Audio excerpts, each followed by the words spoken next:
नमस्ते दोस्तों। मेरा नाम संजय है और आज हम कक्षा 12 के रसायन विज्ञान का अध्याय 6 जो कि है हेलो एल्केन तथा हेलो एरीन पार्ट 9 के विषय में अध्ययन करेंगे। इस वीडियो में हम जो टॉपिक पढ़ने वाले हैं वो इस प्रकार है।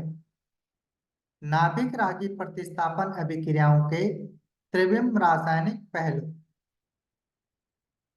तो सबसे पहले हम नाभिक रागी प्रतिस्थापन अभिक्रियाओं के त्रिविम रासायनिक पहलू में एनसीईआरटी का उदाहरण 6.8 को समझ लेते हैं, जिसमें पूछा गया है कि निम्नलिखित यौगिकों के युगलों में से कायरल व अकायरल यौगिकों को पहचानिए। तो यहाँ पर क पार्ट में दो यौगिकों को प्रदर्शित किया गया है, जिसमें से पहले यौगिक के कार्बन परमाणु के चारों तरफ भिन्न प्रकार के समूह होने के कारण क पार्ट का जो पहला यौगिक होगा वह कायरल यौगिक होगा। ठीक इसी प्रकार से ख पार्ट में भी दो यौगिकों को प्रदर्शित किया गया है, जिसके पहले यौगिक में कार्बन परमाणु के चारों ओर भिन्न समूह होने के कारण ख पार्ट का जो पहला यौगिक होगा वह कायरल यौगिक होगा। ठीक इसी प्रकार से गौ पार्ट में भी दो यौगिकों को प्रदर्शित किया गया है और इसके भी पहले यौगिक में कार्बन परमाणु के चारों ओर भिन्न प्रकार के समूह होने के कारण यह गौ पार्ट का पहला यौगिक भी कायरल यौगिक कहलाएगा। तो इस प्रकार से हम यौगिकों के युग्मों में से कायरल व अकायरल यौगिकों की पहचान कर सकते हैं। दो प्रतिबिंब रूपों के समान अनुपात में मिश्रण का ध्रुवण घूर्णन शून्य होगा, क्योंकि एक समावयवी के द्वारा उत्पन्न घूर्णन को दूसरा समावयवी निरस्त कर देगा और इस प्रकार के मिश्रण को ही हम रैसिमिक मिश्रण अथवा रैसिमिक अंशांतरण कहते हैं। अब हम समझते हैं धारण। रासायनिक अभिक्रिया अथवा रूपांतरण के समय एक असममित केंद्र के आबंधों के त्रिविम विन्यास की अखंडता बने रहने को विन्यास का धारण कहते हैं।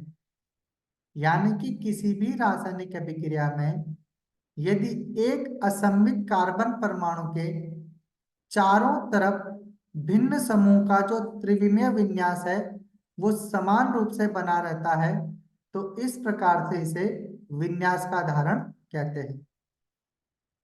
ऐसी अभिक्रियाएं विन्यास के धारण के साथ ही संपन्न होती है।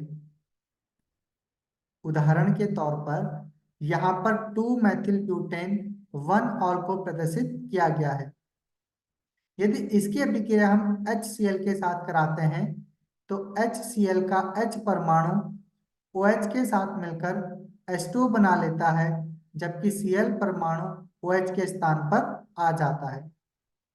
तो इस प्रकार से जो प्राप्त उत्पाद है वो 1 क्लोरो 2 मेथिल ब्यूटेन प्राप्त हो जाता है। परंतु यहाँ पर असममित कार्बन परमाणु के चारों ओर जो भिन्न समूह हैं इनका जो विन्यास है वो समान रूप से बना रहता है, तो इसी प्रकार से इसे विन्यास का धारण कहा जाता है। अब हम समझते हैं प्रतिलोमन, धारण तथा रश्मीकरण। जब असममित कार्बन से जुड़ा कोई बंध टूटता है तो असममित कार्बन परमाणु पर किसी अभिक्रिया के 3 प्रकार के परिणाम प्राप्त हो सकते हैं।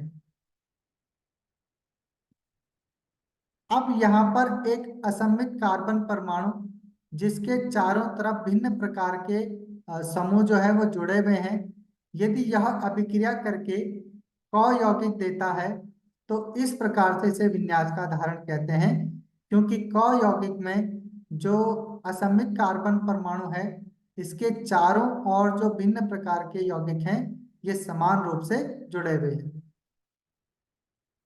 यदि यह ख प्रकार का यौगिक देता है तो इसे विन्यास का प्रतिलोमन कहा जाता है। और यदि इस प्रकार का यौगिक जो है वो क और ख दोनों को 50-50% अनुपात में देता है तो इस प्रकार की यानी कि इस प्रक्रिया को हम रैसिमीकरण कहते हैं। आइए अब हम SN1 व SN2 क्रियाविधियों का ध्रुवण गुणन एल्किल हैलाइड लेकर पुनरावलोकन करें। ध्रुवण गुणक एल्किल हैलाइडों में SN2 क्रियाविधि द्वारा प्राप्त उत्पाद का विन्यास अभिक्रियक की तुलना में प्रतिलोमन होगा। अब ऐसा इसलिए होगा क्योंकि नाभिक रागी जिस दिशा में हैलोजन परमाणु जुड़ा है उसके विपरीत दिशा में जुड़ता है, जो कि यहाँ पर प्रदर्शित किया गया है। यहाँ पर जो नाभिक रागी होता है यह हैलोजन के विपरीत दिशा में जुड़ता है और इस प्रकार से हैलोजन परमाणु जो है वो यहाँ से विस्थापित होकर Br नेगेटिव का निर्माण करता है। अतः ध्रुवण गुणक हैलाइडों में SN2 अभिक्रिया विन्यास के प्रतिलोमन के साथ ही संपन्न होती है। ध्रुवण गुणक एल्किल हैलाइडों के लिए SN1 अभिक्रिया रेशमीकरण के साथ संपन्न होती है। तो आज हमने पढ़ा नाभिक रागी प्रतिस्थापन अभिक्रियाओं के त्रिविम रासायनिक पहलू, जिसमें हमने पढ़ा कि धारण किस प्रकार से होता है और इसके साथ ही प्रतिलोमन, धारण तथा रेशमीकरण को भी हमने यहाँ पर समझा। तो आज के लिए इस वीडियो में इतना ही। नेक्स्ट वीडियो में हम पढ़ेंगे विलोपन अभिक्रिया एवं धातुओं के साथ अभिक्रिया। तो मिलते हैं नेक्स्ट वीडियो में।